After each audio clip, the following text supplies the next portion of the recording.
ओ 154 हिंदी। अध्याय 1031 शहर आ रहा है। वॉरजोन में 2 दिन बीत गए। 2 दिनों में प्रशिक्षण के अलावा मैंने केवल एक ही काम किया, एलेना के साथ 2 बार स्पार, जिसे प्रशिक्षण भी कहा जा सकता है। पिछले 2 दिनों में मैंने एक और काम किया है, और वह है मेरी रहस्यवादी विधि का अभ्यास करना। एडवेंचर्स पैराडाइज संग्रह में 10,000 से अधिक रहस्यवादी विधियों में से मैंने 3 को चुना। मैं 2 तरीकों में से एक को चुनने वाला था, लेकिन मुझे एक रहस्यवादी तरीका बहुत आकर्षक लगा, जिसे अपनाने से मैं खुद को रोक नहीं सका। मैंने जो 3 रहस्यवादी विधियां चुनी हैं, वे 3 अलग अलग प्रकार की हैं। पहली है शक्ति प्रकार रहस्यवादी विधि, दूसरी है रक्षा प्रकार रहस्यवादी विधि, जिनमें से दोनों ही मुझे चाहिए थी, और अंतिम है आक्रमण प्रकार रहस्यवादी विधि। मेरे पास कोई आक्रामक प्रकार की विधि नहीं है। विदरिंग सेंट का डोमेन एक विशेष डोमेन प्रकार की विधि है। हालांकि इसका प्रयोग आक्रामक रूप से किया जा सकता है, इसे डोमेन के रूप में प्रयोग करना बेहतर है, इसलिए मैंने इसे आक्रामक विधि चुना। तीनों विधियों का अभ्यास करने में मुझे अविश्वसनीय रूप से कम समय लगा। मैंने 4 घंटे के भीतर तीनों विधियों का पूरी तरह से अभ्यास किया। प्रोफेसर जोसेफिन ने मुझे जो उपकरण दिया था, उसने जादू की तरह काम किया। इसमें मैंने विधि पुस्तक और संसाधनों को अलग अलग खंडों में रखा है, और देखिए, 1 घंटे बाद पूरी विधि समाप्त हो गई। इस उपकरण का एकमात्र नकारात्मक पक्ष यह है कि यह बहुत दर्दनाक है। जितना जल्दी कोई चाहेगा, उतना अधिक दर्द सहना पड़ेगा। आज हम कॉमेट शहर जा रहे हैं, जो महाद्वीप का सबसे बड़ा शहर है, जहां हर दशक में कॉन्टिनेंटल चैंपियनशिप आयोजित की जाती है। कॉन्टिनेंटल चैंपियनशिप 1 हफ्ते दूर है, लेकिन हम अभी भी जल्दी जा रहे हैं। मेरे संगठन की टीम पहले ही वहां पहुंच चुकी थी और अच्छे बीजों की खोज शुरू कर दी थी।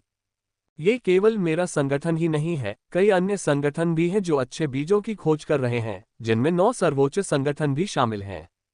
यद्यपि वे सर्वोच्च हैं, फिर भी उन्हें अच्छे बीजों की भी आवश्यकता है। मध्य महाद्वीप अधिकतम संख्या में विलक्षण प्रतिभाओं को पैदा कर सकता है, लेकिन अन्य छोटे महाद्वीप भी उन्हें पैदा करते हैं, और वे उन्हें भर्ती करना चाहते हैं।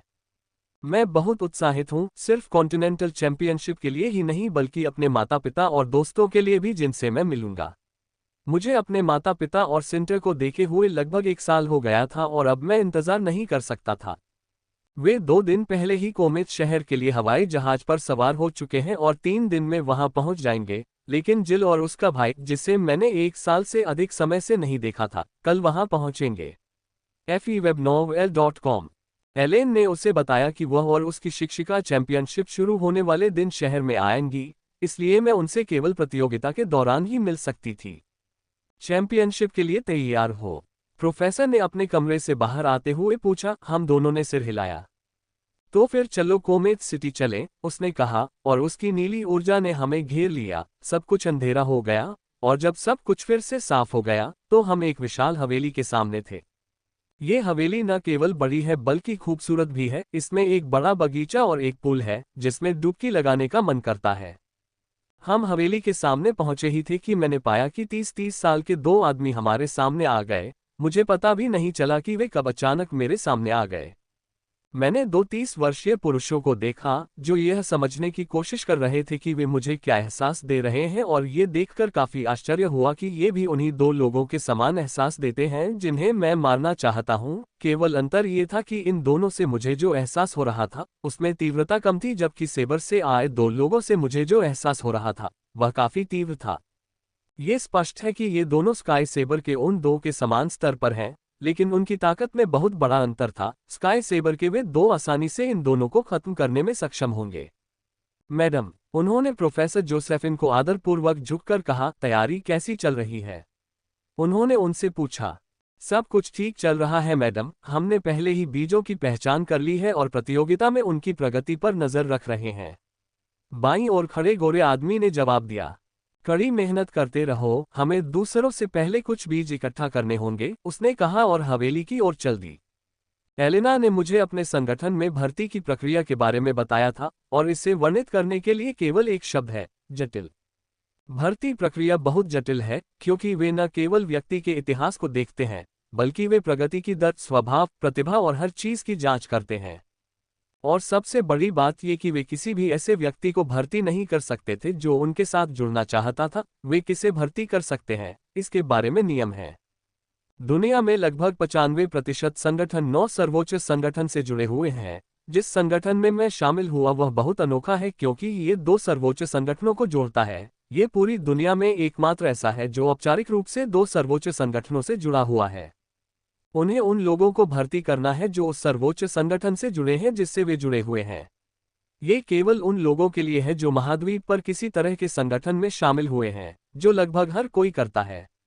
मेरे जैसे बहुत कम लोग हैं जो बिना किसी संगठन के रहते हुए इतनी प्रगति कर पाते हैं। मैंने जिन भर्ती मानदंडों का उल्लेख किया है वे सामान्य लोगों पर भी लागू होते हैं। यदि मेरे जैसा कोई व्यक्ति ग्रेड 12 संविधान वाला होता तो वे बिना किसी हिचकिचाहट के मुझे भर्ती कर लेते। यहाँ तक कि सर्वोच्च ग्रेड संगठन भी ऐसे व्यक्ति के लिए लड़ेगा जिसमें मेरी जैसी क्षमता हो। भर्ती प्रक्रिया में अपवाद तो हैं, लेकिन वे बहुत दुर्लभ हैं, लेकिन वे घटित हुए।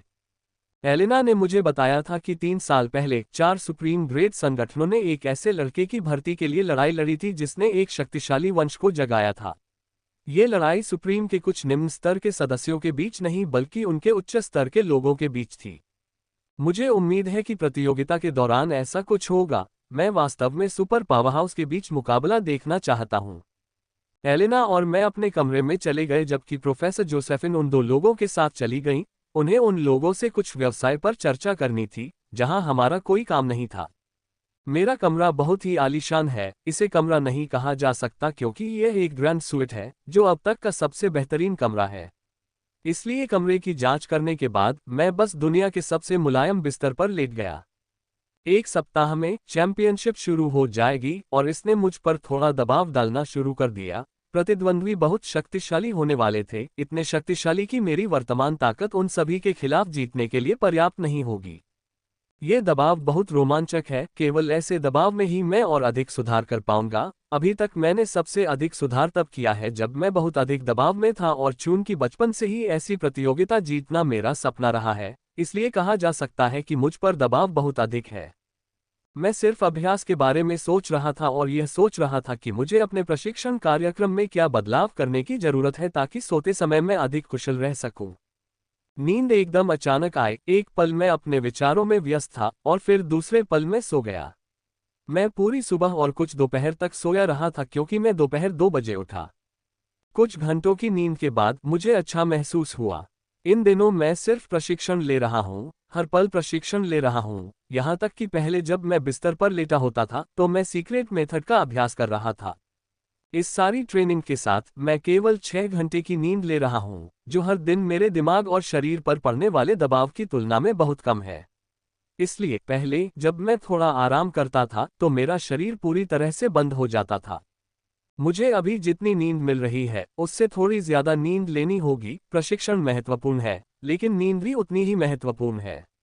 अच्छे शारीरिक और मानसिक स्वास्थ्य के साथ मैं अपने प्रशिक्षण से 100% हासिल नहीं कर पाऊंगा। दस्तक दस्तक। मैं थोड़ी देर बिस्तर पर लेटा रहा, फिर बाथरूम गया और फ्रेश हुआ और एशलिन के साथ कुछ स्नैक्स खाने लगा क्योंकि मुझे थोड़ी भूख लग रही थी। मैंने खाना खत्म किया ही था कि मैंने अपने दरवाजे पर दस्तक सुनी। क्लिक करें। ये सुनकर मैं दरवाजे के पास गया और उसे खोला तो देखा कि यह हेलेन थी। वह काफी थकी हुई लग रही थी और उसके शरीर पर लाल निशान थे जो धीरे धीरे गायब हो रहे थे। ये लाल निशान उन चोटों के संकेत थे जो कुछ ही मिनटों में ठीक हो गई थीं। तुम्हें क्या हुआ? मैंने चिंतित होकर पूछा। उसे बहुत चोटें लगी होंगी क्योंकि उसके शरीर पर लाल निशान थे। तुम्हारे साथ भी ऐसा ही होगा, उसने मेरे सवाल का जवाब दिए बिना कहा। चलो, आंटी तुम्हें बुला रही हैं, उसने कहा और मुझे भी उसके पीछे चलने को कहा। जब उसने ये कहा तो उसके चेहरे पर एक अजीब सी मुस्कान आ गई, एक ऐसी मुस्कान जो दूसरों के दुर्भाग्य पर खुशी मनाना चाहती है। मुझे इस बात का अच्छा एहसास नहीं था कि आगे क्या होने वाला है, लेकिन चूंकि प्रोफेसर जोसेफिन बुला रही हैं, इसलिए मेरे पास उनका पीछा करने के अलावा कोई विकल्प नहीं है। तुम्हें अच्छी नींद आ रही होगी, है ना? क्या तुम्हारा शरीर और दिमाग तरोताजा है? उसने अचानक पूछा। हाँ, मैंने झिझकते हुए कहा क्योंकि हर पल मेरी बुरी भावना बढ़ती जा रही थी। अच्छा, मुझे आशा है कि यह अगले 1 घंटे में आपकी मदद करेगा, उसने रहस्यमय ढंग से कहा, और जल्द ही हम एक विशाल दरवाजे के सामने पहुंच गए जिसे एलिना ने धक्का देकर खोला, जिसके अंदर एक छोटा सा क्षेत्र दिखाई दिया। हाँ, इस हवेली में एक अखाड़ा था। मैंने अंदर प्रवेश करते हुए खुद से कहा, मैंने अंदर प्रोफेसर जोसेफिन को देखा, जो पहले वही सूट पहने हुए थी और अब हथियारों के रैक को देख रही थी, जो अभ्यास हथियारों से भरा था। जाग गई, नींद में डूबी, उसने कहा जब उसने एलिना के साथ अंदर प्रवेश करते देखा। उसकी आवाज सुनकर मैं अनजाने में कांप उठी और मेरे अंदर वह भावना और भी तीव्र हो गई जो अब मेरे अंदर उबल रही है। अब तक तुम एलिना के साथ प्रशिक्षण ले रहे थे, आज से मैं तुम्हें प्रशिक्षण दूंगी, उसने कहा और फिर रैक से 2 मीटर लंबा सफेद डंडा उठा लिया। प्रतियोगिता काफी कठिन होने वाली है, मैं आपको इसमें बहुत पीछे नहीं रहने दूंगी। ये हमारे संगठन के लिए शर्म की बात होगी यदि आप शीर्ष 5 में भी नहीं आ पाए, उसने कहा और मैदान में प्रवेश किया। ठीक है, चलो लड़ते हैं, मुझे अपना सब कुछ दिखाओ, उसने 2 मीटर लंबे सफेद डंडे के साथ मैदान में प्रवेश करते हुए कहा। उसके हाव भाव सुनकर मेरे चेहरे पर मुस्कान आ गई और मैं समझ गया कि एलिना को इतनी चोटें क्यों लगी थी। चिंता मत करो, मैं अपनी शक्तियों को तुम्हारे स्तर तक सीमित कर दूंगी, उसने एक आकर्षक मुस्कान के साथ कहा जो शैतान जैसी लग रही थी। भले ही वह औसत एडेमेंटाइन के बराबर शक्ति का उपयोग करे, फिर भी मेरे लिए उससे जीतना बहुत मुश्किल होगा। वह उस स्तर पर है जहां पहुंचने का मैं केवल सपना ही देख सकता था। वहां से एक का नजरिया पूरी तरह से बदल गया। उसके पास जो युद्ध अनुभव है वह मेरे अनुभव से कहीं अधिक श्रेष्ठ है और वर्तमान स्तर पर उसकी जो इंद्रियां हैं, उन्हें न भूले, भले ही वह उन्हें मेरे स्तर तक दबा दे, तब भी वह उनका मुझसे बेहतर उपयोग कर सकेगी। फिर भी मैं खुद को उससे लड़ने के लिए उत्साहित होने से नहीं रोक पाया। उसके जैसी लड़ाकू ताकतवर मुझे अकल्पनीय लाभ पहुंचाएगी, उनके लाभ उससे कहीं ज्यादा होंगे जो मुझे उसके खिलाफ लड़ने से मिलेंगे। एक गहरी सांस लेते हुए मैं पूरे चांदी के रंग में चलते हुए एरिना के केंद्र की ओर चला गया। एक मोटी चांदी की पेंट मेरे शरीर के माध्यम से फैलने लगी, जब तक कि यह गर्दन से नीचे मेरे शरीर के हर इंच को ढक नहीं लेती और फिर जम जाती। जैसे जैसे ये ठोस होता गया, लाल, हरे और भूरे रंग की रेखाएं कवच पर फैलने लगी, जिससे एक साधारण कवच भी कला का एक नमूना बन गया। यह मेरा रूनिक कवच है, जिसे मैंने प्रोफेसर की मदद से सुधारा था। हमने इसके अंदर कई छोटे मोटे बदलाव किए हैं, जिससे इसकी शक्ति दोगुनी हो गई है। बदलाव सिर्फ ताकत के लिहाज से ही नहीं बल्कि दिखावट के लिहाज से भी किए गए हैं। पहले कवच पतला दिखता था, लेकिन अब यह मोटा दिखता था। अब ये कवच के एक ठोस टुकड़े जैसा दिखता था। बहुत कम लोग इसे क्षमता कवच के रूप में पहचानने में सक्षम थे। जैसे ही कवच मेरे शरीर में चढ़ा, मैंने अपनी तलवार निकाल ली।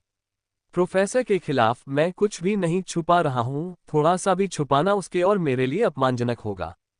अच्छा, तुम अपनी पूरी ताकत लगा रहे हो, यह मजेदार होगा, उसने कहा और अगले ही पल वह मेरे सामने आए और अपनी छड़ी मेरी ओर घुमाई। उसका कड़ापन सांप की तरह था, जो मेरी सबसे स्पष्ट कमजोरी पर प्रहार कर रहा था। उसे अपनी सबसे घातक कमजोरी की ओर आते देख मैंने अपने कवच के सभी रून को शक्ति दी और अपनी तलवार को उसकी ओर घुमाया। मैं कवच की पूरी शक्ति का उपयोग कर रहा हूं।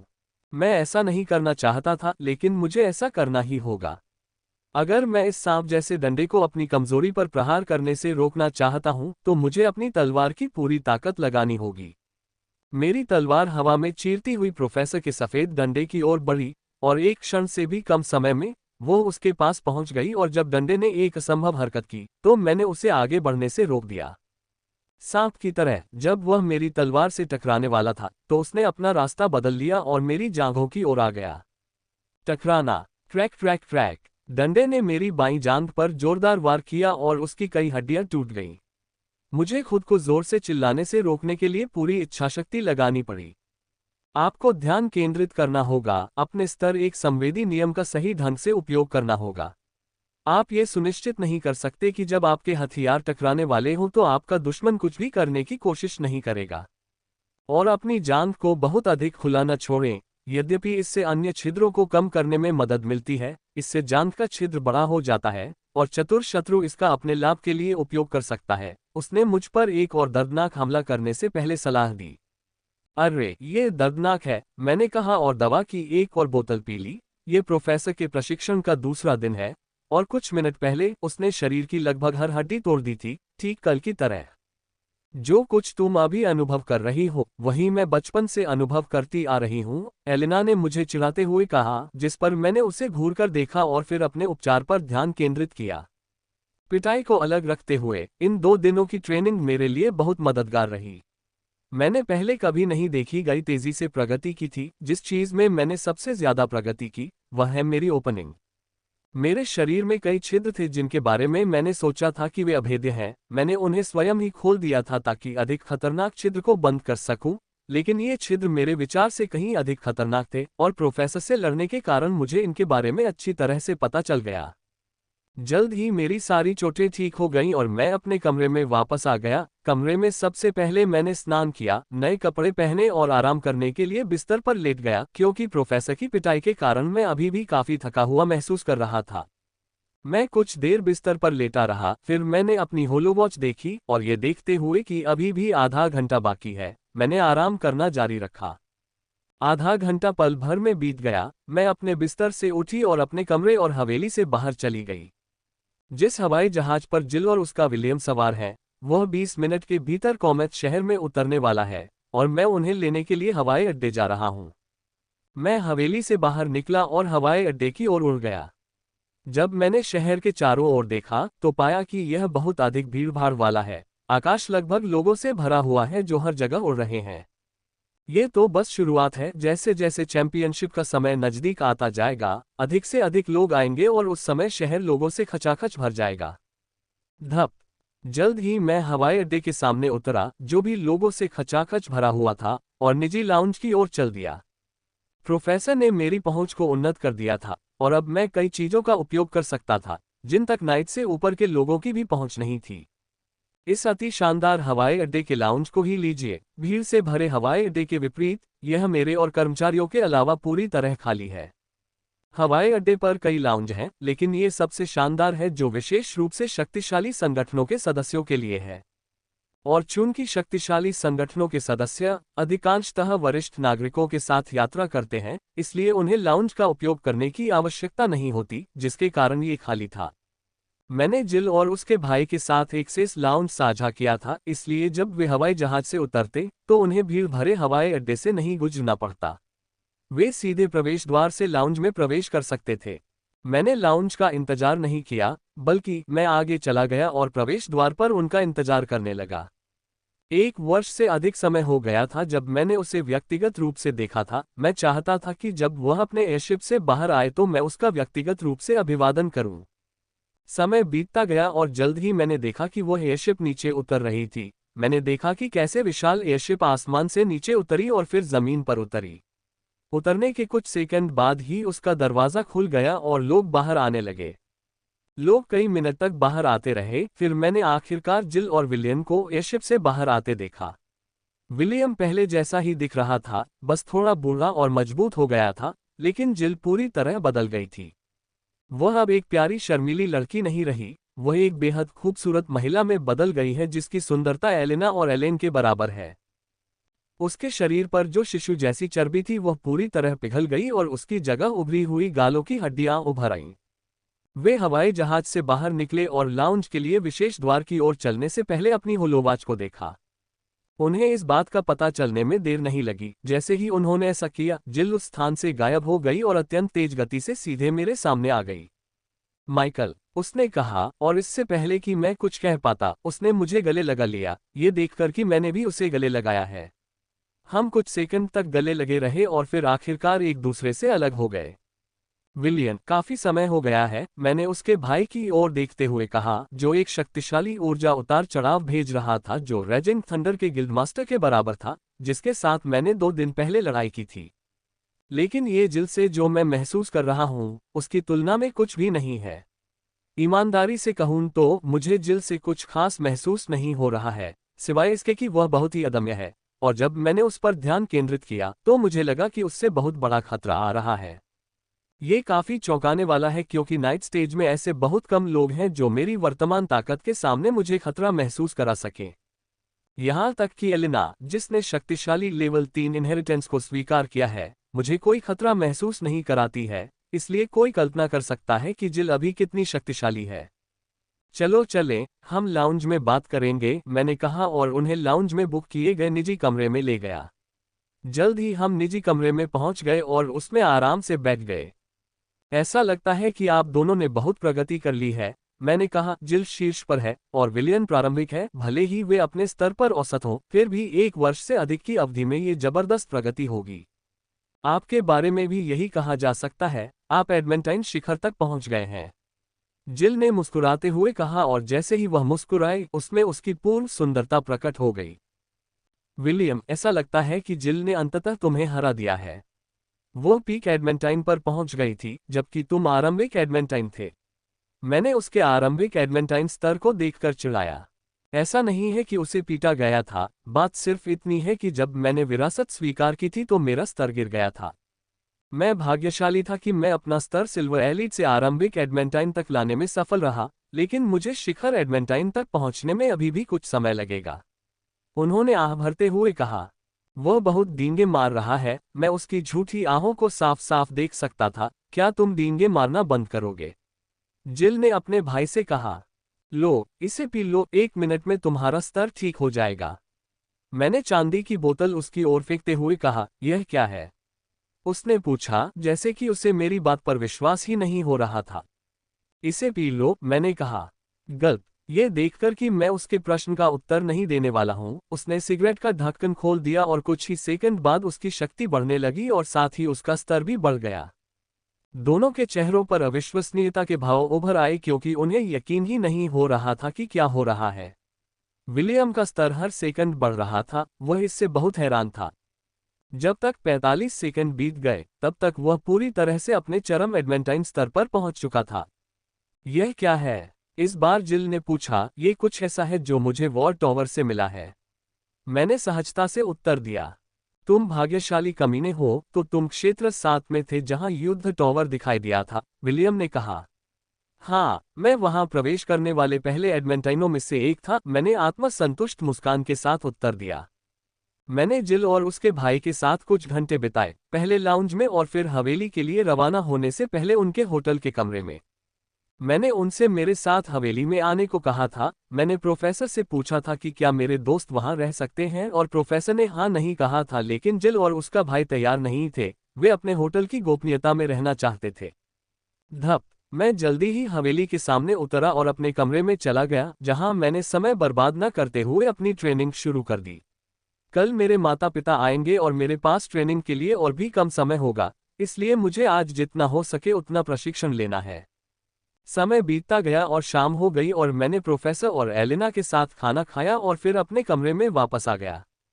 रात होने को आए और सोने का समय हुआ, लेकिन मैं अपने माता पिता और बहन के बारे में सोचकर बहुत उत्साहित था, जिनसे मैं कल मिलने जा रहा हूं। उनका हवाई जहाज शाम को मेरे शहर पहुंच जाएगा। अंततः नींद आ गई और यह एक शांत स्वप्नहीन नींद थी।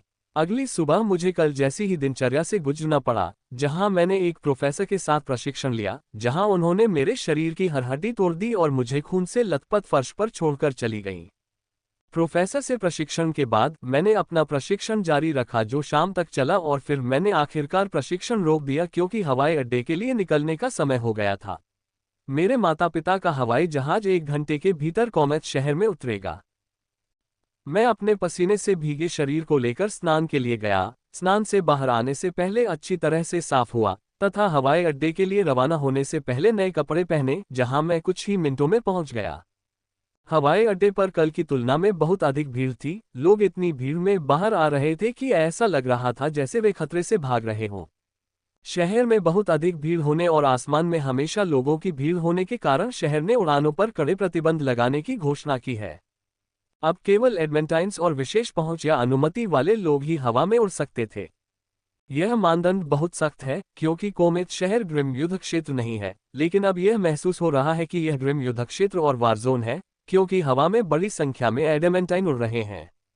उनकी संख्या हजारों में है। यह अच्छी बात है कि महाद्वीप का एकमात्र मूल निवासी चैंपियनशिप में भाग ले सका। यदि ऐसा नहीं होता तो आकाश 10 गुना अधिक लोगों से भर जाता।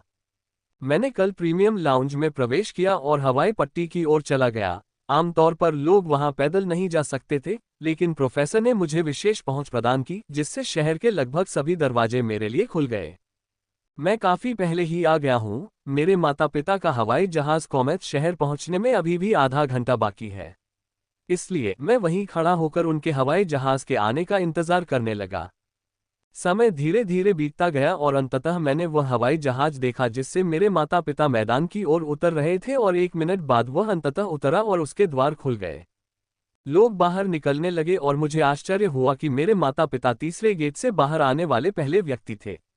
जब मैंने अपने माता पिता को देखा तो मैंने पाया कि 1 साल पहले की तुलना में उनमें स्पष्ट बदलाव आया था। उनकी त्वचा अधिक जीवंत हो गई है, जिससे वे अपनी उम्र से काफी युवा दिखते हैं, और यह भी भूलना नहीं चाहिए कि उन दोनों से स्वर्णिम अभिजात वर्ग की आभा निकलती है।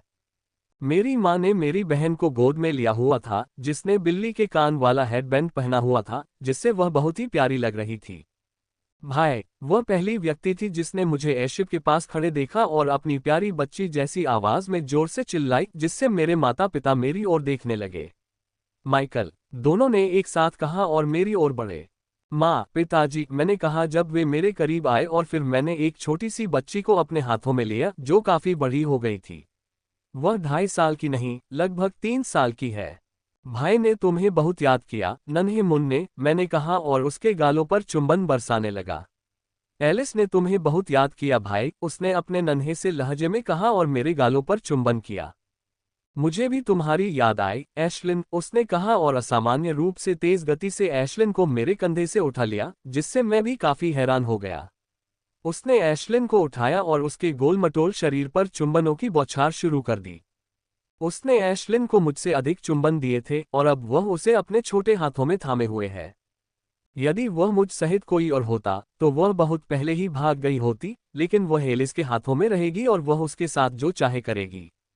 माइकल, तुम बदल गए हो, माँ ने मेरी ओर देखते हुए कहा। मेरी लंबाई और शारीरिक बनावट में थोड़ा बहुत परिवर्तन आया है। मैं अब इतना लंबा हो गया था कि अब मैं अपने पिता के कंधे से कंधा मिलाकर चल रहा था, और मेरा शरीर और भी दुबला हो गया था। अब मेरी हर मांसपेशी में ताकत भर गई थी। चलो चलें, मैंने आप लोगों के लिए पहले से ही जगह तैयार कर रखी है, मैंने कहा। प्रोफेसर मेरे माता पिता को मेरे साथ हवेली में रहने की अनुमति देने के लिए सहमत हो गए थे। इस हवेली में सैकड़ों कमरे हैं और केवल 10 से भी कम लोग ही वहां से जा सकते हैं, ये देखते हुए कि हवेली में सभी के लिए पूरी निजता के लिए पर्याप्त जगह है। कुछ ही मिनटों बाद हम हवाई अड्डे से बाहर निकले और हवेली की ओर उड़े। मेरे माता पिता उड़ सकते थे क्योंकि मैंने उन्हें विशेष पहुंच प्रदान की थी।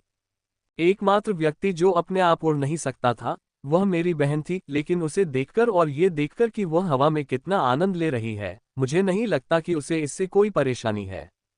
ये बहुत बड़ी हवेली है, मेरे पिता ने कहा। सुंदर हवेली को देखकर वे काफी प्रभावित लग रहे थे। ये वास्तव में इतनी खूबसूरत है कि मेरी बहन भी इसे चमकती आंखों से देख रही है। केवल एक ही व्यक्ति है जिसे इसमें ज्यादा दिलचस्पी नहीं है, वह है मेरी माँ। जब वह हवेली को देखती थी तो उनके चेहरे पर हमेशा की तरह ही भाव थे। जहां तक मुझे याद है, मेरी माँ ऐसी चीजों से कभी ज्यादा प्रभावित नहीं हुई थी। ऐसी चीजें देखकर वह हमेशा शांत रहती थी। मेरे पिताजी हमेशा मजाक करते रहते थे, जिससे मेरी माँ पर कोई खास प्रभाव नहीं पड़ता था। वह हमेशा हर चीज को शांत भाव से देखती थी। धप धप हम जमीन पर उतरे और हवेली की ओर चल पड़े। मैं अपना बायां हिस्सा ही रख रहा हूँ। ये खाली है जहाँ किसी की निजता भंग नहीं होगी। जब मैं हवेली के सामने उतरा तो मैंने प्रोफेसर और एलिना को बगीचे में देखा। उन दोनों ने ऊपर देखा और मुझे आश्चर्य हुआ कि प्रोफेसर हमारी ओर चले आए और उनके पीछे एलिना भी थी। प्रोफेसर विशेष रूप से माँ की ओर अजीब तरह से देख रहे थे। आप दोनों माइकल के माता पिता होंगे। आप सभी से मिलकर खुशी हुई। मैं जोसेफिन हूँ, उसने अपना परिचय दिया। हमारे बेटे को अपने संगठन में भर्ती कराने के लिए धन्यवाद मैडम जोसेफिन, मेरे पिता ने कहा। मुझे धन्यवाद देने की कोई आवश्यकता नहीं है, ये हमारे संगठन का सौभाग्य है कि माइकल ने हमारे संगठन को चुना, उसने जवाब दिया और फिर मेरी माँ की ओर मुड़ी। मुझे ये कहने के लिए माफ करें, लेकिन क्या आप सैंड्रा माइकलसन नाम की कोई लड़की चाहती हैं? आप उनसे बहुत मिलती जुलती दिखती हैं। प्रोफेसर जोसेफिन ने मेरी माँ से पूछा। नहीं, मैं उस व्यक्ति को नहीं जानती जिसके बारे में आप बात कर रही हैं, माँ ने कहा। तो फिर यह मेरी गलती है, प्रोफेसर जोसेफिन ने कहा और एलिना के साथ जाने से पहले 1 मिनट तक बात की, जबकि हम हवेली के बाएं हिस्से की ओर चल पड़े। जल्द ही मैंने अपने माता पिता को उनका कमरा दिखाया और उन्हें आराम करने के लिए छोड़ दिया, जबकि मैं अपनी बहन को रसोई में ले गया और हमने रात का खाना बनाना शुरू कर दिया। खैर, मैंने रात का खाना बनाना शुरू कर दिया जबकि वह एशलिन के साथ मेरे द्वारा दिए गए स्नैक्स खा रही थी। मैं खाना बना चुकी थी, तभी मेरे माता पिता तरोताजा होकर रसोई में आए। माइकल, एलिस को बहुत अधिक नाश्ता मत देना, एक बार उसे इसकी आदत हो जाए तो वह सामान्य भोजन नहीं खाएगी, उन्होंने कहा। और जैसे ही उसने खाने के लिए कटोरे पर हाथ रखा तो उसकी बेटी की आंखों में आंसू आ गए। उसने देखा कि उसने नाश्ते का कटोरा छोड़ दिया जिसे उसकी बेटी ने अपने नन्हे हाथों से पकड़ रखा था। वह जानती थी कि एक बार जब वह उससे कटोरा ले लेगी तो आंसुओं का बांध खुल जाएगा और उसे रोकना आसान नहीं होगा। मेरे पिता खाना बनाने में मेरी मदद करना चाहते थे, लेकिन सब कुछ पहले ही हो चुका था। अब मुझे उन्हें गैस से उतारने से पहले कुछ देर तक पकने देना होगा। जब खाना आग पर पक रहा था तब हम बातें करते रहे। हमें मिले हुए करीब 1 साल हो गया है और बात करने के लिए बहुत सारी चीजें हैं, खासकर मेरे पिता के बारे में जो अपने सपनों की नौकरी का आनंद ले रहे हैं। खाना तैयार है, मैंने कुछ देर बाद कहा और सभी के लिए प्लेटें परोसी, जिनमें 3 राक्षस भी शामिल थे जो बहन के कटोरे से नाश्ता खा रहे थे। बहन को इससे कोई परेशानी नहीं हुई और उसने अपने नन्हे हाथों से उन्हें खाना भी खिलाया। जल्द ही हमने खाना शुरू कर दिया और जैसा कि मेरी माँ ने कहा था, मेरी बहन ने पहले खाना खाने से इनकार कर दिया था, और जब मैंने कटोरा उसकी नाक के नीचे रखा और उसे स्वादिष्ट भोजन की खुशबू दी तभी उसने जानबूझकर छोटा निवाला खाया। अब 15 मिनट बाद वह भी बाकी लोगों की तरह अपनी प्लेट में खाना खा रही है। रात्रिभोज बहुत स्वादिष्ट था। माइकल, तुम्हारी खाना पकाने की कला में बहुत सुधार हुआ है, मेरी माँ ने कटलरी रखते हुए कहा। आपकी प्रशंसा के लिए धन्यवाद माँ, मैंने कहा उसकी प्रशंसा से बहुत खुश महसूस करते हुए। हम लोग रात के खाने के बाद रसोई से बाहर नहीं निकले, बल्कि 2 घंटे तक वहीं बातें करते रहे। हमारी बातें मेरी बहन को बहुत बोर कर रही होंगी, क्योंकि वह अपनी माँ की गोद में सो रही थी और उसने अपने छोटे छोटे हाथों में ऐशलिन को पकड़ रखा था, जो भी सो रही थी। ये कुछ चीजें हैं जो मुझे रूम्स में मिली हैं, ये आपको जल्दी प्रगति करने में मदद करेगी, मैंने कहा और अपने भंडारण से कई चीजें निकाली। अगर जानकार गोल्डन एलीट इन चीजों को देखेंगे तो उनकी आंखें ईर्ष्या से हरी हो जाएंगी। ये सभी विशेष मरम्मत हैं जो उन्हें कुछ ही दिनों में पीक एडेमेंटाइन तक ले जा सकती हैं, और चूंकि उनका आधार मजबूत है क्योंकि वे बॉडी क्लींजिंग तकनीक, सुप्रीम कॉम्बैट एक्सरसाइज और सीक्रेट मेथड का अभ्यास कर रहे हैं, इसलिए उनका आधार क्षतिग्रस्त नहीं होगा। यह मत भूलिए कि ये सभी संसाधन टॉवर से प्राप्त किए गए हैं, उनके दुष्प्रभाव की तुलना किसी से नहीं की जा सकती, इसलिए मुझे अपने माता पिता को इनका उपभोग करने देने में कोई समस्या नहीं है। मेरे माता पिता को थोड़ा आश्चर्य हुआ, लेकिन उन्होंने उन्हें स्वीकार कर लिया और अपने अपने भंडार में रख लिया। हमने कुछ मिनट और बातचीत की, फिर वे अपने कमरे में चले गए और मैं भी अपने कमरे में। चैंपियनशिप 5 मिनट में शुरू होगी, हालांकि मैं तैयार हूं, फिर भी मुझे अच्छा लगेगा यदि मैं इसमें थोड़ी भी प्रगति कर सकूं। ये बहुत अच्छा होगा यदि मैं गुप्त विधि को तोड़ सकूं, इससे मुझे बहुत मदद मिलेगी, लेकिन गुप्त विधि के बारे में कुछ नहीं कहा जा सकता क्योंकि इसमें सफलता पाने में 1 दिन या महीना लग सकता है। इसलिए मैं सीक्रेट विधि पर भरोसा नहीं कर सका। दूसरी चीज जो मेरी ताकत बढ़ा सकती थी वह है सुप्रीम कॉम्बैट एक्सरसाइज और आर्ट। सुप्रीम कॉम्बैट एक्सरसाइज भी मुश्किल हो गई है क्योंकि मैंने 1 महीने के भीतर लगातार 3 सफलताएं हासिल की हैं। कला ही एकमात्र ऐसी चीज है जिसने मुझे उम्मीद दी है, लेकिन जिस गति से यह आगे बढ़ रही है उसे देखते हुए मुझे कम से कम 2 सप्ताह लगेंगे, इससे पहले कि मैं इसके पहले अध्याय को पूरी तरह से समझ सकूं और युद्ध में इसका इस्तेमाल कर सकूं। यह अच्छी बात है कि प्रतियोगिता 15 दिन तक चलने वाली है और इन 5 दिनों को मिलाकर मेरे पास कुल 20 दिन होंगे। चलिए बस यही उम्मीद करते हैं कि मैं कला को समझने तक प्रतियोगिता में टिक जाऊं। 5 दिन बीत गए और आखिरकार कॉन्टिनेंटल चैंपियनशिप का दिन आ गया।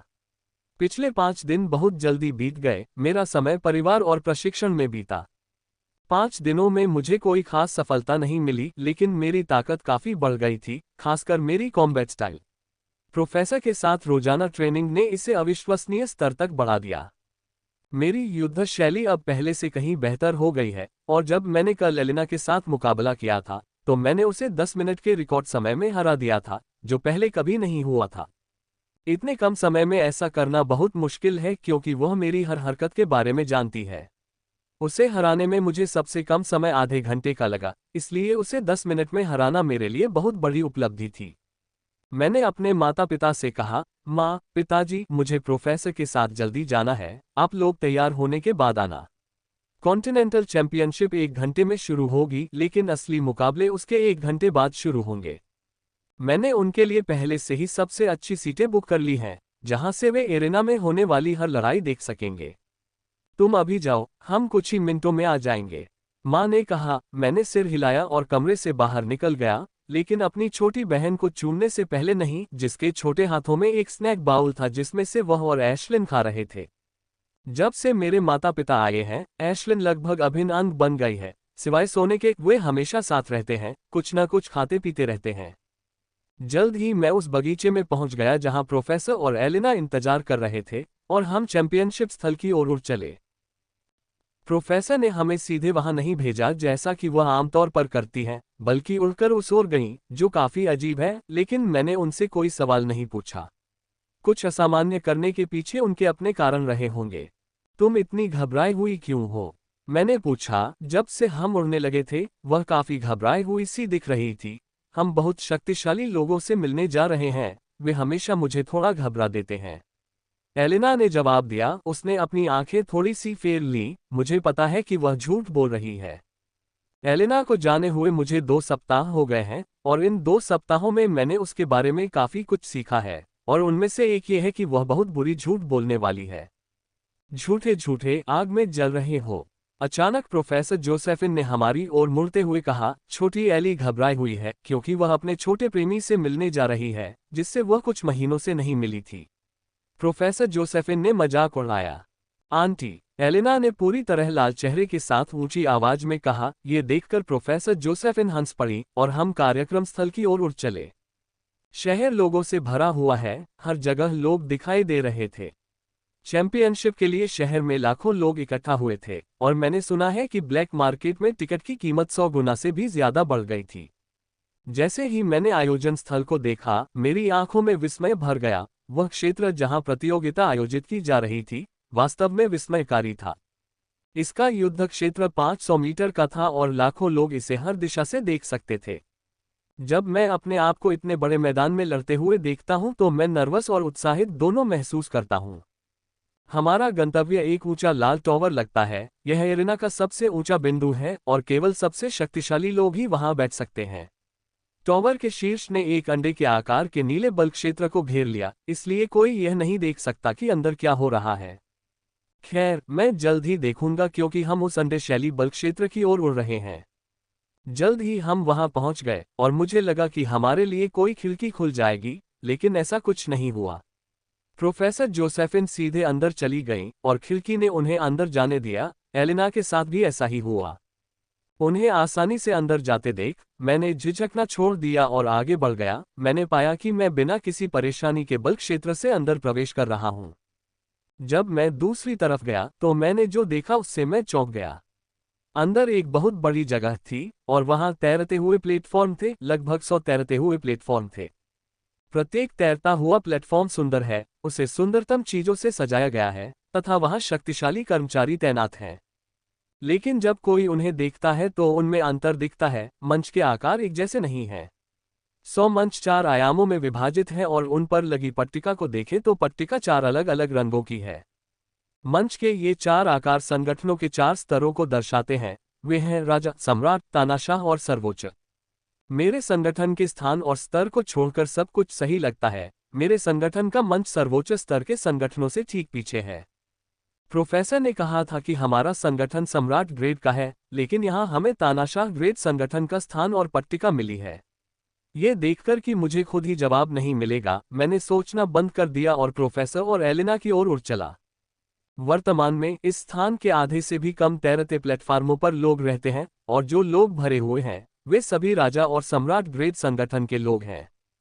हमारे अलावा तानाशाह ग्रेड संगठन द्वारा किसी भी मंच पर कब्जा नहीं किया गया है, और यह सर्वोच्च ग्रेड संगठनों के लिए भी समान है। जैसे ही मैं प्रोफेसर की ओर उड़ रहा था, मैंने देखा कि सैकड़ों लोग मेरी ओर देख रहे हैं, और ये सभी लोग इतने शक्तिशाली हैं कि उनका एक छोटा सा थपथपाना मुझे खूनी धुंध में बदल सकता है। इतने सारे प्रभावशाली लोगों की निगाहों के सामने मैं खुद को नंगा महसूस कर रही थी, लेकिन मैं कुछ नहीं कर सकती थी क्योंकि वे बस देख रहे थे। वे अपनी समझ या किसी भी क्षमता का उपयोग नहीं कर रहे हैं जिसे मैं महसूस कर सकता था, और मुझे नहीं लगता कि वे ऐसा करने की हिम्मत करेंगे, खासकर जब प्रोफेसर आसपास हो। यद्यपि ये लोग शक्तिशाली हैं, फिर भी प्रोफेसर के सामने वे कुछ भी नहीं है। मुझे विश्वास है कि वह बिना किसी परेशानी के इन सभी लोगों को कुचल सकती है। जल्द ही मैं उस तैरते हुए प्लेटफॉर्म पर पहुंच गया जो हमें आवंटित किया गया था। ये 5 मीटर व्यास का है और इस पर 3 सुंदर लाउंज कुर्सियां हैं जिन पर एलेना और प्रोफेसर पहले से ही बैठे हुए हैं। उन्होंने बहुत बढ़िया व्यवस्था की है। मैंने प्रोफेसर के बाईं ओर सीट लेते हुए उनकी प्रशंसा की, जो उनकी कुर्सी से थोड़ा पीछे थी, ठीक वैसे ही जैसे एलेना की कुर्सी दाईं ओर थी। वे ठीक है, प्रोफेसर ने विनम्रता से कहा, ज्यादा प्रभावित नहीं लग रहा था। खैर, उसके लिए यह शायद ठीक न हो, लेकिन मेरे लिए यह एक बहुत बड़ी बात है, खासकर जब ये यहाँ प्रस्तुत हो, क्योंकि मैंने खंडहरों में ऐसी चीजें देखी हैं। ये गोलाकार प्लेटफॉर्म जिन पर हम बैठे हैं कागज के समान पतले हैं, लेकिन वे बिना ज्यादा हिले डुले हम सबका वजन आसानी से संभाल लेते हैं, और इसके अलावा मैंने इस पर कोई ऋण नहीं देखा। तो या तो ये चीजें पूरी तरह से तकनीक से बनी हैं या फिर इस पर बनी संरचना छिपी हुई है। हम तीनों ने ज्यादा बात नहीं की। हम तीनों अपने अपने विचारों में व्यस्त थे। मुझे नहीं पता कि प्रोफेसर क्या सोच रहे हैं, लेकिन मैं अच्छी तरह से समझ सकता था कि एलिना क्या सोच रही है। वह अपने बॉयफ्रेंड का इंतजार कर रही है। यह उससे साफ देखा जा सकता है क्योंकि वह एक पारदर्शी बल्क क्षेत्र को अपनी आंखों से देख रही है। अंडे का बल्क क्षेत्र जो बाहर से नीला है, अंदर से पूरी तरह पारदर्शी है। अगर किसी को नहीं पता कि यह वहां है, तो वे कभी नहीं सोचेंगे कि वहां कुछ मौजूद है। धैर्य रखो मेरी प्यारी बहन, तुम्हारा छोटा सा प्रेमी जल्द ही आएगा। प्रोफेसर जोसेफिन अपनी भतीजी को चिढ़ाने से खुद को नहीं रोक सकी, और पिछली बार के विपरीत इस बार एलेना ने अपनी चाची को घूरने के अलावा कुछ नहीं कहा। अधिक से अधिक लोग आते गए, जब तक कि किंग ग्रेड और एम्परर ग्रेड संगठन के सभी मंच भर नहीं गए। सभी लोग जो आए थे, उन्होंने अपना स्थान लेने से पहले प्रोफेसर को आदरपूर्वक सिर हिलाकर अभिवादन किया। जल्द ही 2 लोग फोर्सफील्ड से गुजरे। एक 15 साल की उम्र का आदमी था और दूसरा एक नौजवान था जो मुझसे 2 या 3 साल बड़ा लग रहा था। दोनों के सीने पर अष्टकोणीय बैज थे, जिसमें एक सुनहरा कौवा आसमान से नीचे गिरता हुआ दिख रहा था, जबकि तीर उसकी छाती में घुस गया था। मैडम जोसेफिन, मुझे नहीं लगा था कि आप यहाँ होंगी, बूढ़े आदमी ने तटस्थ स्वर में कहा, लेकिन उसके चेहरे पर भाव देखकर लगा कि वह प्रोफेसर के साथ दोस्ताना व्यवहार कर रहा है। मुझे भी नहीं लगता था कि आप यहाँ होंगे, सर कार्टर। ऐसा लगता है कि आपका संगठन इस प्रतियोगिता को काफी महत्व देता है, इसलिए वे अपनी सबसे तेज नजर यहाँ भेजते हैं। प्रोफेसर जोसेफिन ने उस बूढ़े व्यक्ति से कहा, जिसकी आभा उनके जैसी ही थी, लेकिन वह कमजोर और स्थिर था। बूढ़े व्यक्ति ने हमारे बगल में मंच पर बैठने से पहले प्रोफेसर से थोड़ी बातचीत की, जिस पर रावंसफॉल की पट्टिका लगी थी। उन्होंने जो बैज पहना हुआ था, वह उनके संगठन के नाम के बिल्कुल अनुरूप था। पहले टायरेंट ग्रैंड ऑर्गेनाइजेशन के आने के बाद हर मिनट ज्यादा से ज्यादा टायरानिक ग्रेड ऑर्गेनाइजेशन आने लगे थे। आधे घंटे के अंदर ही टायरेंट ग्रेड ऑर्गेनाइजेशन की सारी जगहें भर गई थीं। जो भी लोग आए, उनमें से प्रत्येक ने प्रोफेसर जोसेफिन के स्थान पर बैठने से पहले सिर हिलाया या कम से कम उनसे बात की। कुछ लोगों की आंखों में उनके प्रति भय था, जबकि अन्य के मन में सम्मान था। एक बूढ़ा व्यक्ति था जो उन्हें नापसंद करता था, लेकिन फिर भी मंच पर अपने संगठन के सदस्यों के साथ सीट पर बैठने से पहले उसने उनकी ओर देखकर सिर हिलाया। अब चैंपियनशिप के औपचारिक रूप से शुरू होने में केवल 15 मिनट ही बचे हैं, और 9 बड़े प्लेटफॉर्म अभी भी खाली हैं, और मुझे यकीन है कि चैंपियनशिप के औपचारिक रूप से शुरू होने से पहले ये भर जाएंगे। एलेन की तरह मैं भी सर्वोच्च संगठन के लोगों के आने का इंतजार कर रहा हूँ। एलेन ने कहा था कि वह अपने शिक्षक के साथ आएगी, और अपने शिक्षक को प्रोफेसर से भी ज्यादा शक्तिशाली देखकर मुझे यकीन है कि वह यहाँ आएगी। दादाजी, अचानक हॉथॉर्न सी के मंच पर 5 लोग प्रकट हुए, जैसे कि वे टेलीपोर्ट हो गए हों। जैसे ही वे वहां पहुंचे, एलिना ने दादाजी चिल्लाया और 60 के दशक के उस बूढ़े व्यक्ति की ओर उड़ी, जिसकी आभा सबसे मजबूत थी, जो प्रोफेसर से थोड़ा कमजोर था। छोटी लड़की, देखो मैं तुम्हारे प्रेमी को लाया हूं, बूढ़े आदमी ने कहा और एक सुंदर युवक की ओर इशारा किया जो मुझसे 1 साल बड़ा लग रहा था। ये सुनकर एलिना, जो बूढ़े आदमी की ओर उड़ रही थी, थोड़ा लड़खड़ाई और उसके गालों पर गहरी लाली आ गई। एलिना भले ही खुशी से भर गई हो, लेकिन मैं अंदर से काफी हैरान हूं।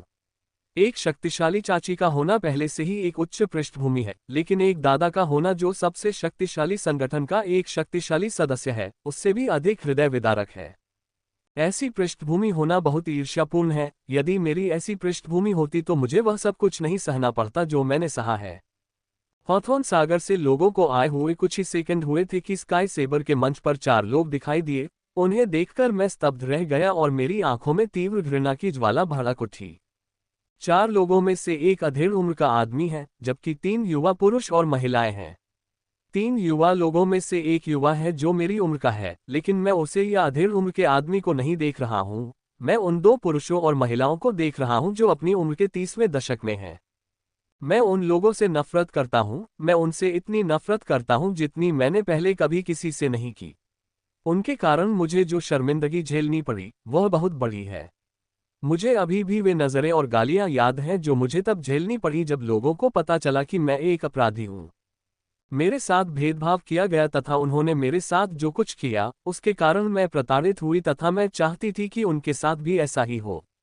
मेरी निगाह इतनी तीव्र है कि वे सभी एक साथ मुझे महसूस करते हैं और मेरी ओर मुड़ते हैं। जब उन दोनों ने देखा तो वे आश्चर्यचकित हो गए, इससे पहले कि उनके चेहरों पर एक उपहासपूर्ण उत्तेजक मुस्कान दिखाई दे, जबकि युवक और मध्यम आयु वर्ग के व्यक्ति ने मुझे जिज्ञासा से देखा। जोसेफिन, तुम्हें यहाँ देखकर अच्छा लगा? अधेड़ उम्र के व्यक्ति ने एक पल के लिए मेरी ओर देखने के बाद प्रोफेसर से कहा। एडमंड, तुम्हें यहाँ देखकर अच्छा लगा? जोसेफिन ने उसी तटस्थ स्वर में उत्तर दिया जैसा कि उसका था।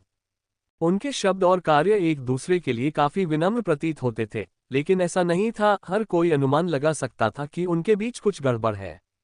अधेड़ उम्र के व्यक्ति ने प्रोफेसर का अभिवादन करने के बाद एलिना दादा की ओर रुख किया, फिर वे मंच पर बैठ गए और अपने आसपास के लोगों से बात करने लगे, जिसे मैं सुन नहीं सका।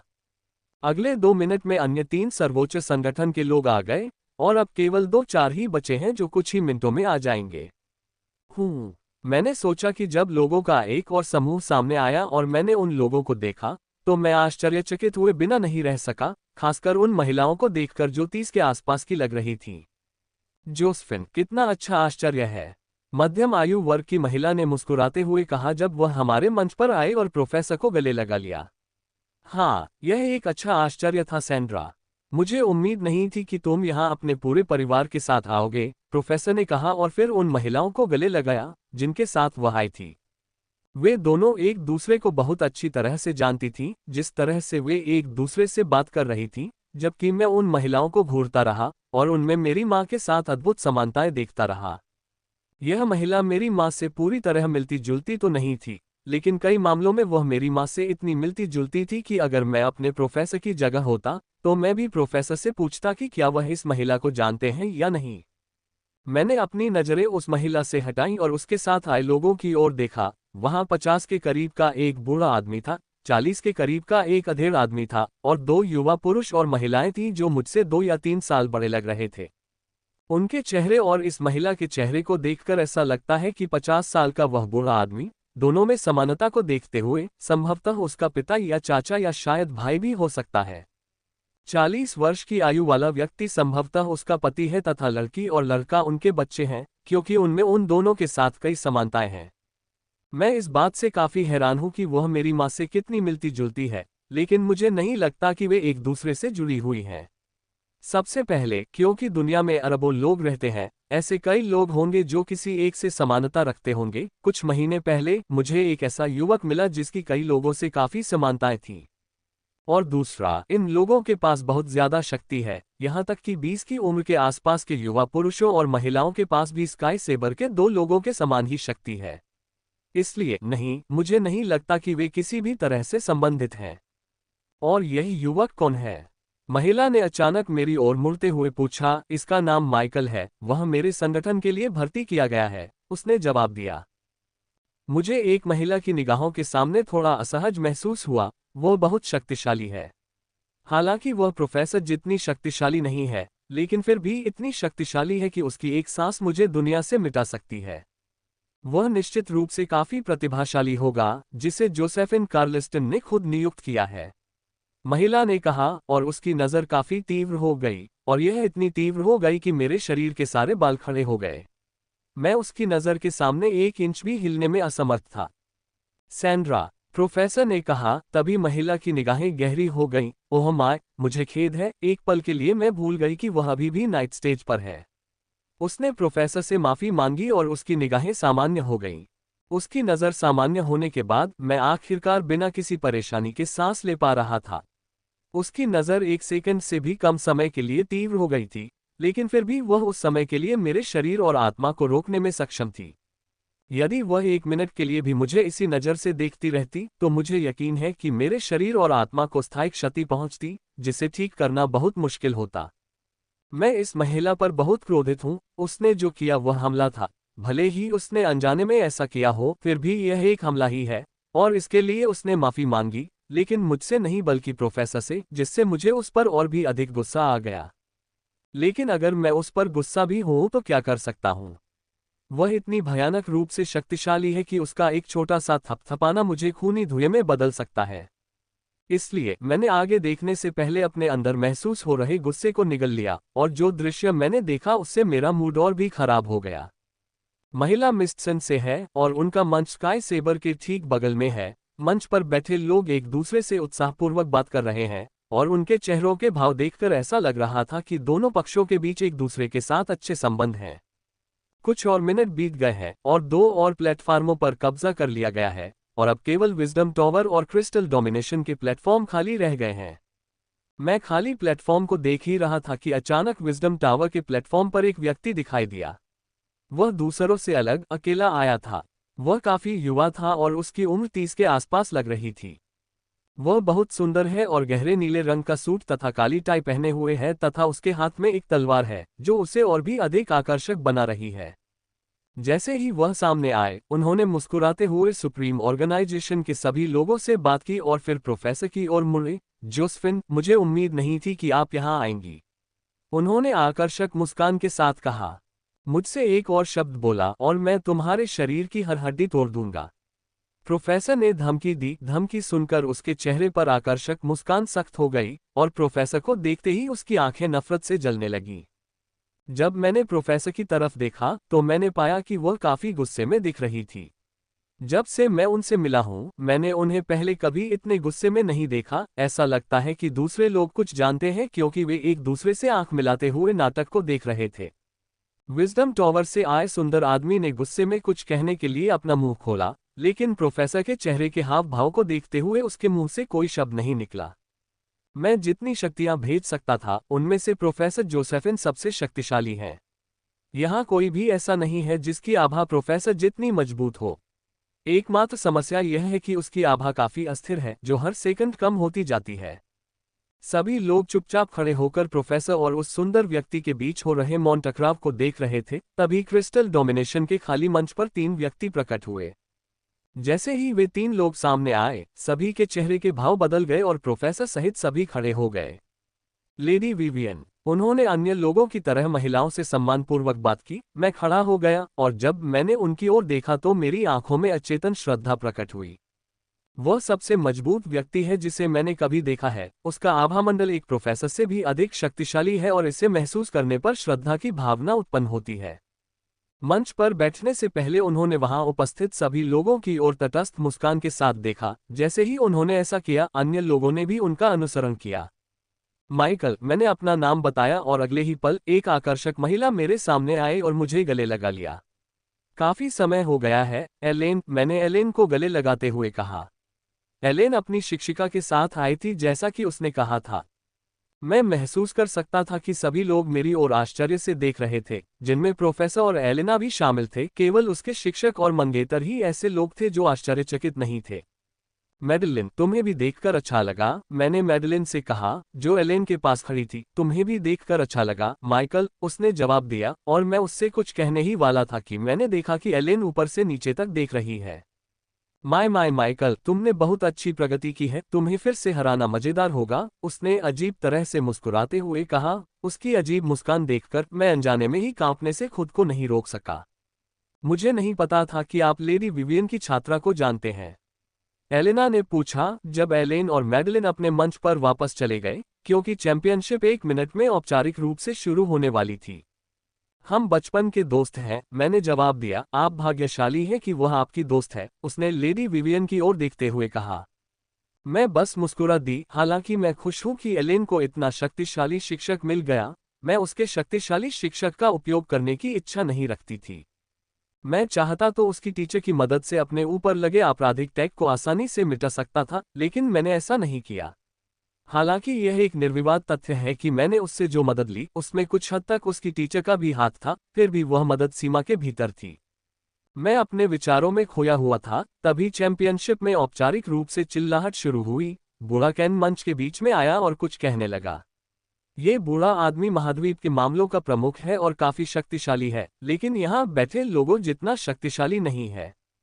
उन्होंने अपना भाषण शुरू किया और यह कुछ प्रसिद्ध आइडल्स के प्रदर्शन से पहले 15 मिनट तक चला, जो चैंपियनशिप शुरू होने से पहले शेष 45 मिनट तक चला। 500 मीटर के मैदान में एक एक करके मंच बनने लगे और अंततः उनकी संख्या सैकड़ों तक पहुंच गई। पूरे महाद्वीप में चैंपियनशिप के लिए लाखों लोगों ने पंजीकरण कराया है, जिनमें से 10 लाख का चयन हो चुका है, और अब ये 10 लाख लोग लड़ेंगे जिनमें से शीर्ष 500 का चयन किया जाएगा। शीर्ष 500 के लिए ये प्रारंभिक दौर 8 दिनों तक चलेगा, उसके बाद अन्य 500 को जोड़ा जाएगा और वास्तविक चैंपियनशिप शुरू होगी। एलेन और मैं उस 500 सूचियों का हिस्सा हैं। यह विभिन्न देशों में आयोजित प्रतियोगिता के विजेताओं और मंचों पर बैठे लोगों द्वारा संदर्भित व्यक्तियों से बनाई जाती है। प्रतियोगिता के 8 दिनों में मुझे लड़ने के लिए तलवार भी नहीं उठानी पड़ेगी और यह मेरे लिए अच्छी बात है क्योंकि मेरे पास इस कला को समझने के लिए पर्याप्त समय होगा। मुझे बस उम्मीद है कि मैं ऐसा करने में सक्षम हो जाऊंगा, क्योंकि इसके बिना एलेन के खिलाफ मेरे पास कोई मौका नहीं होगा। पहले मैं उसकी ताकत को महसूस नहीं कर पा रहा था, लेकिन उसने मुझे जो खतरा दिया था उससे मुझे ये पता चल गया कि मेरी मौजूदा ताकत के साथ मैं उसका मुकाबला नहीं कर सकता। अगर मुझे उससे लड़ना है तो मुझे 8 की जरूरत होगी। जैसे जैसे लोगों के लिए मंच तैयार होते गए, लोग उनमें प्रवेश करने लगे। मैंने विशेष रूप से एरिना -27 को देखा क्योंकि जिल वहां लड़ने जा रही थी। जब मैं देख रहा था, वो एरिना -27 में प्रवेश कर गई, जहां उसके सामने गेविन नाम का एक हट्टा कट्टा आदमी खड़ा था, जिसके हाथ में एक बड़ी तलवार थी। यह आदमी बहुत शक्तिशाली है, एक चरम अदम्य। दूसरों के लिए वह एक कठिन प्रतिद्वंद्वी हो सकता है और लड़ाई पर राज कर सकता है, लेकिन जिल के सामने वह कुछ भी नहीं है। यदि जिल ने मुझे जो एहसास दिलाया वह सही है, तो गेविन नाम का ये पीक एडमेंटाइन लड़का उसके लिए चींटी है, वह उसे आसानी से हरा सकती है। जल्द ही वे दोनों आमने सामने आ गए और उस तगड़े आदमी ने कामुक हंसी के साथ उससे कुछ कहा, जबकि जिल बिना किसी भाव भंगिमा के उसे देखती रही, और जैसे ही रेफरी ने मुकाबला शुरू किया, वह उसके सामने से गायब हो गई और अगले ही पल खून से लथपथ गेविन एरिना से बाहर गिर गया। ये वही लड़की है जिसके बारे में आप बात कर रहे थे, है ना? प्रोफेसर ने पूछा। मैंने प्रोफेसर को जिल के बारे में बताया था और मुझे लगता है कि मैं उससे यही सीख रहा हूँ। अगर वह जिल को भर्ती कर सके तो ये बहुत अच्छा होगा। मैंने जिल को हमारे संगठन में शामिल होने का प्रस्ताव दिया था, लेकिन उसने कहा कि वह प्रतियोगिता समाप्त होने के बाद इस बारे में सोचेगी। ये बहुत स्पष्ट है कि जिल सर्वोच्च संगठन के लिए लक्ष्य बना रही है और मैं इसके लिए उसे दोषी नहीं मानता। यदि प्रोफेसर ने मुझे नहीं बचाया होता तो मैं भी सर्वोच्च संगठनों के लोगों को प्रभावित करने के उद्देश्य से चैंपियनशिप में भाग लेता। ये थोड़ा अफसोस की बात है कि जिल हमारे संगठन में शामिल नहीं हो पाएगी। मुझे उससे जो जानकारी मिली उसके अनुसार वह बहुत शक्तिशाली है और इन 9 संगठनों के लोग इसे स्पष्ट रूप से देख पाएंगे। इन लोगों के यहाँ आने का मुख्य उद्देश्य अपनी प्रतिस्पर्धा के लिए बीज ढूंढना है और उनके स्तर के कारण वे शायद ही किसी अच्छे बीज को चुकेंगे, इसलिए यह बहुत कम संभावना है कि वह हमारे संगठन में शामिल होंगी, जो कि एक सर्वोच्च ग्रेड संगठन नहीं है। जिल की लड़ाई समाप्त होने के बाद अगले ही पल एक और लड़ाई शुरू हो गई। हर मिनट उन सैकड़ों प्लेटफार्मों में से प्रत्येक पर लड़ाई चल रही है और मेरे आश्चर्य की बात है कि अखाड़े में प्रवेश करने वालों में से आधे से अधिक एडमांटाइन हैं। ये काफी आश्चर्यजनक बात है। मैंने पिछले चैंपियनशिप के डेटा को पढ़ा है और उनमें कभी भी इतने सारे एडमेंटाइन नहीं थे। नरक, कभी भी 10% एडमेंटाइन नहीं थे जितने कि वे अभी हैं। हर मंच पर एक के बाद एक लड़ाइयां होती रहीं और एक टावर से लोग हर लड़ाई को बहुत ध्यान से देखते रहे, अपनी ताकत के स्तर के साथ सैकड़ों लड़ाइयों पर ध्यान केंद्रित करते रहे और ध्यान से देखते रहे, जो कोई समस्या नहीं थी। जब से लड़ाई शुरू हुई है, प्रोफेसर ने मुश्किल से कुछ शब्द बोले हैं।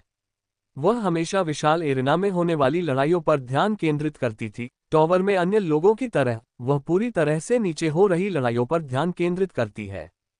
मैंने आधे घंटे तक मुकाबलों को देखा, उसके बाद मैंने सोल टेम्परिंग एसेंस की कुछ बूंदें पी ली और अपनी कला को समझना शुरू कर दिया।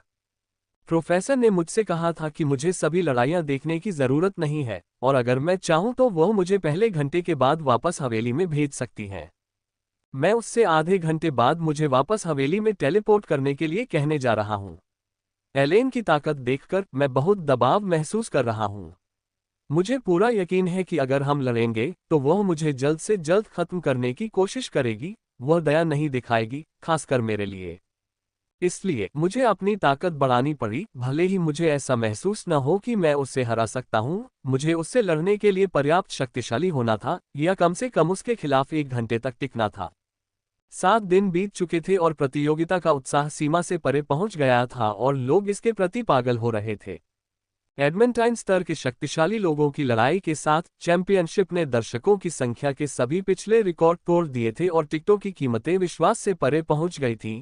जब मैंने काले बाजार में टिकटों की कीमतें देखीं तो मैं हैरान रह गया।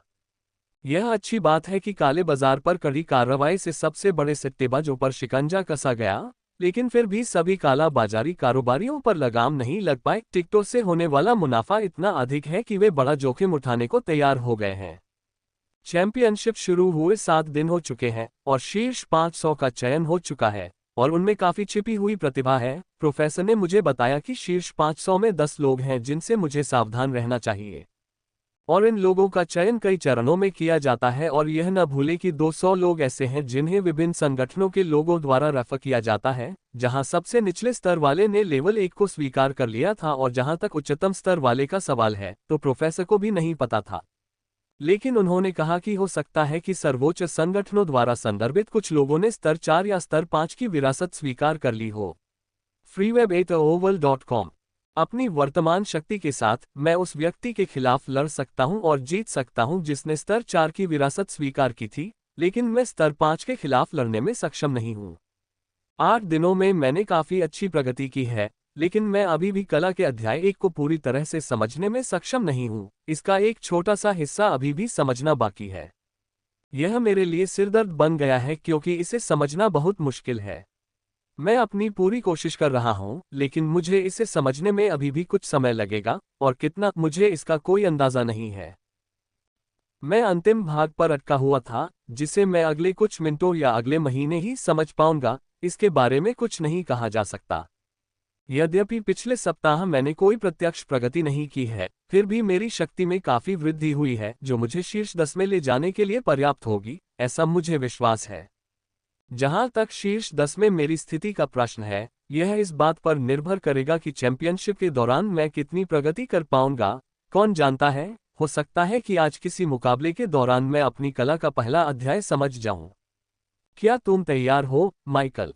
मेरे पिता ने पूछा। जितना हो सके उतना तैयार हूं, मैंने कॉफी की चुस्की लेते हुए जवाब दिया। पूरा परिवार हमारे नियमित नाश्ते के लिए रसोई में बैठा है। चिंता मत करो, तुम बहुत अच्छा करोगे, मेरी मां ने मेरे सिर पर हाथ फेरते हुए कहा। पिछले कुछ दिनों से उनका मूड थोड़ा खराब चल रहा था।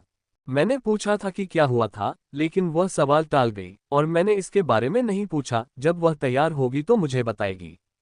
धन्यवाद माँ, मैंने कहा। मैंने जल्दी से अपनी कॉफी खत्म की और अपने माता पिता को अलविदा कहने से पहले अपनी बहन के गोल मटोल गालों को चूमा।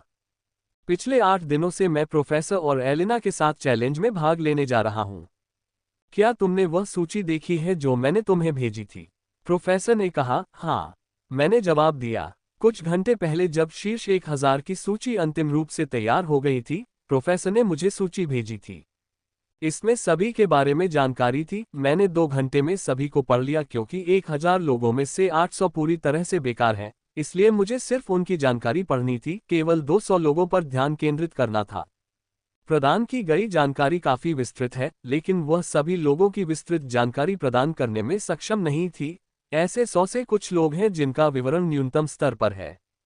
ये वे लोग हैं जिन्हें संगठनों द्वारा संदर्भित किया जाता है। ये संगठन बहुत सावधान रहे हैं तथा अपने सदस्यों के बारे में न्यूनतम मात्रा में डेटा को बाहर लीक होने दिया है। अब समय आ गया है, चलो चलें, प्रोफेसर ने कहा, और हम कॉन्टिनेंटल चैंपियनशिप के आयोजन स्थल की ओर उड़ चले। पिछले 7 दिनों में शहर में इतनी भीड़ हो गई थी कि होटलों में जगह नहीं होने के कारण लोगों ने शहर के बाहर ही अपने ठिकाने बना लिए थे। इस बार की चैंपियनशिप अपने आप में एक अलग ही स्तर की है और कोई भी इसे मिस नहीं करना चाहता था। शहर के हर हिस्से में विशाल प्रक्षेपण देखे जा सकते थे, जो पिछले 8 दिनों में हुए सर्वश्रेष्ठ मुकाबलों का चित्रण कर रहे थे। जैसे ही प्रतियोगिता शुरू होगी, वे इन विशाल प्रक्षेपणों पर लाइव मैच दिखाएंगे, ताकि लोग चैंपियनशिप की लड़ाइयों का पूरा आनंद ले सकें। कॉन्टिनेंटल चैंपियनशिप की व्यवस्था हमेशा से ही बहुत अच्छी रही है, लेकिन वे कभी भी इतनी अच्छी नहीं थी। जैसा कि मैंने कहा, इस बार की चैंपियनशिप ने सभी सीमाएं तोड़ दी थीं। और इसका कारण यह है कि यह प्रतियोगिता लगभग 2 वर्षों में मध्य महाद्वीप में होने जा रही है और इस चैंपियनशिप के विजेता को सीधे वहां जगह मिलेगी, और यह बहुत बड़ी बात है। एलिना ने कहा था कि यदि उन्हें इस चैंपियनशिप में भाग लेने का अवसर मिलता तो वह अवश्य भाग लेती, क्योंकि वह भी उस प्रतियोगिता में सीधे प्रवेश की इच्छा रखती हैं। ये लो, इसे पहन लो। इससे दूसरे लोग तुम्हारे कवच के रून नहीं देख पाएंगे, प्रोफेसर ने कहा और एक चांदी का कंगन दिया जो रून से भरा हुआ था। मैं इससे सुखद आश्चर्यचकित हूं। मुझे चिंता थी कि दूसरे लोग मेरे कवच के रून देख लेंगे।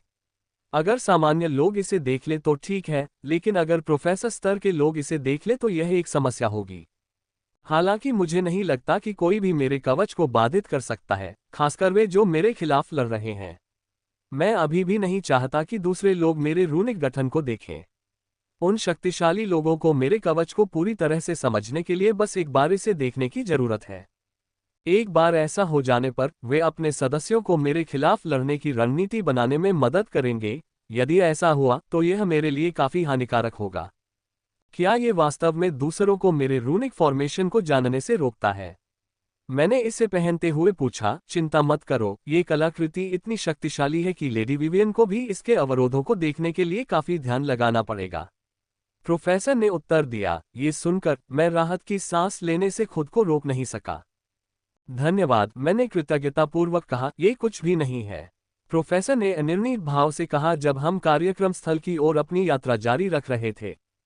शुभकामनाएं, सभी मैच जीतने का प्रयास करें, प्रोफेसर ने कहा जब हम कार्यक्रम स्थल पर पहुंचे जो लोगों से खचाखच भरा हुआ था। मैं ऐसा करूंगा, मैंने कहा और प्रतिभागी क्षेत्र की ओर उड़ गया। उन्होंने 4 प्रतिभागी क्षेत्र बनाए हैं। आयोजन स्थल के प्रत्येक दिशा में एक, प्रत्येक में 250 लोग हैं। ये खेदजनक है कि एलेन और जिल उसी प्रतिभागी क्षेत्र में नहीं है जिसमें मैं हूं। मैं पूर्व की ओर हूं जबकि एलेन पश्चिम में है, जबकि जिल दक्षिण की ओर है। यह अच्छी बात है, अब मेरी एक और अच्छी दोस्त है। जब मैं झगड़ नहीं रहा होता हूं तो उससे बात करना बहुत अच्छा रहेगा।